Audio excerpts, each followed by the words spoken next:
আরে এতগুলো টাকা যেভাবেই হোক এই টাকাগুলো নিয়ে আমাকে পালাতে হবে। তাইলে ভাই আপনি থাকেন, আমি আসি। টাকাগুলো একটু গুনে দেখি ঠিকঠাক আছে কিনা। ভাই করা করে আমার একটা দুধ চা বানায় দেন।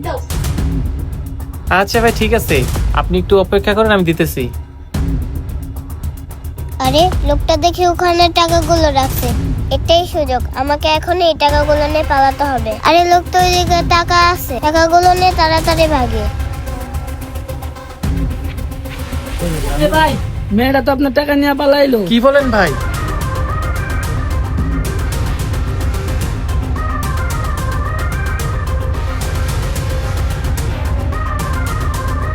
আরে মেয়েটা গেল কোথায়?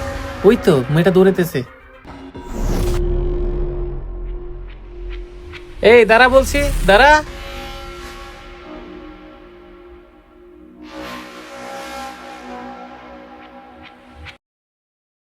হে আল্লাহ, আজকের মধ্যে যদি আমি 50,000 টাকা ব্যবস্থা না করতে পারি তাহলে তো কিস্তিওয়ালা আমার নামে মামলা করে দিব।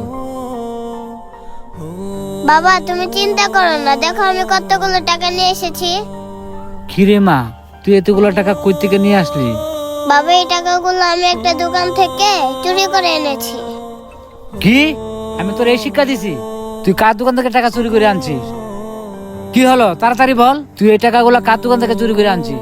আরে এতগুলো টাকা পাওয়ার পরও লোকটার মনে একটু লোভ নেই। এখনো এমন লোক আছে? কিরে চুপ করে আসিস কেন? তাড়াতাড়ি বল, না হলে কিন্তু তোরে মারবো।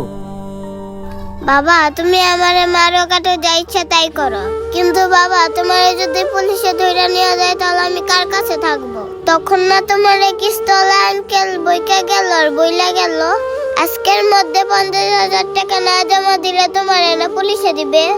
বাবা তোমারে যদি পুলিশে দেয় তাহলে আমি কার কাছে থাকবো? মারে, আমি তোর সব কথাই বুঝছি, আমারে পুলিশে ধরুক আর যাই করুক, মারে টাকা চুরি করা ভালো না। মারে তুই কোনো চিন্তা করিস না, আজকের মাঝে যেভাবে হোক আমি 50,000 টাকা ব্যবস্থা করব। বাচ্চাটার কথা শুনে মনে হচ্ছে লোকটা অনেক বিপদে আছে। না যাই, লোকটার সাথে একটু কথা বলি। মারে এটা যার টাকা, চল তাকে ফিরিয়ে দিয়ে আসি। আরে আঙ্কেল আপনি? মারে উনি কে? ওনাকে কি তুই চিনিস? হ্যাঁ বাবা চিনি, এই টাকাগুলো আমি ওনার দোকান থেকে চুরি করে এনেছি।